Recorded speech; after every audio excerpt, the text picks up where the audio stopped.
ಪ್ರೇಮಿಗಳೇ ಎಚ್ಚರ, ನೀವು ವೀಕೆಂಡ್ ಕಳೆಯಲು ನಿರ್ಜನ ಪ್ರದೇಶಗಳಿಗೆ ಹೋಗ್ತಾ ಇದ್ದೀರಾ? ಹಾಗಿದ್ರೆ ಈ ವಿಡಿಯೋ ನಿಮಗಾಗಿ.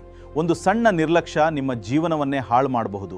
ಇತ್ತೀಚೆಗೆ ಗುಜರಾತ್ ನಲ್ಲಿ ನಡೆದ ಒಂದು ಘಟನೆ ಎಲ್ಲರನ್ನೂ ಬೆಚ್ಚಿ ಬೀಳಿಸಿದೆ. ಏಕಾಂತಕ್ಕಾಗಿ ನಿರ್ಜನ ಪ್ರದೇಶಕ್ಕೆ ಹೋದ ಪ್ರೇಮಿಗಳ ಮೇಲೆ ವಿಕೃತ ಮನಸ್ಸಿನ ಕಾಮುಕರು ದಾಳಿ ಮಾಡಿದ್ದಾರೆ. ಆ ನರರಾಕ್ಷಸರು ಪ್ರೇಯಸಿಯ ಮೇಲೆ ಅಮಾನವೀಯವಾಗಿ ಹಲ್ಲೆ ನಡೆಸಿ ಮಾನಭಂಗ ಮಾಡಿದ್ದಾರೆ. ಅದು ಪ್ರಿಯಕರನ ಎದುರಲ್ಲೇ.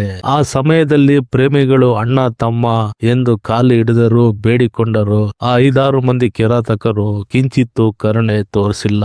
ಈ ಪ್ರಕರಣ ನೆನೆಸ್ಕೊಂಡ್ರೆ ನಿರ್ಭಯ ಪ್ರಕರಣ ನೆನಪಿಗೆ ಬರುತ್ತೆ. ಇಂಥ ವಿಕೃತ ಮನಸ್ಸಿನವರು ಪ್ರವಾಸಿ ತಾಣಗಳ ಸುತ್ತಮುತ್ತಲಿನ ನಿರ್ಜನ ಪ್ರದೇಶಗಳನ್ನೇ ತಮ್ಮ ಅಡ್ಡೆಯನ್ನಾಗಿ ಮಾಡಿಕೊಂಡಿರ್ತಾರೆ. ಪ್ರೇಮಿಗಳನ್ನು ಗುರಿಯಾಗಿಸಿಕೊಂಡು ಅವರ ಪ್ರಾಣ ಮಾನದ ಜೊತೆ ಆಟವಾಡುವುದಲ್ಲದೆ ಹಣ ಮತ್ತು ಒಡವೆಗಳನ್ನು ದೋಚಿ ಪರಾರಿಯಾಗುತ್ತಾರೆ. ಇಂತಹದೆಷ್ಟೋ ಪ್ರಕರಣಗಳು ನಮ್ಮ ರಾಜ್ಯದಲ್ಲೂ ಸಹ ನಡೆದಿವೆ. ಮಾನ ಪ್ರಾಣಕ್ಕೆ ಹೆದರಿ ದೂರು ದಾಖಲಿಸದೆ ಅದೆಷ್ಟೋ ಪ್ರಕರಣಗಳು ಮಣ್ಣಲ್ಲಿ ಮುಚ್ಚಿ ಹೋಗಿವೆ.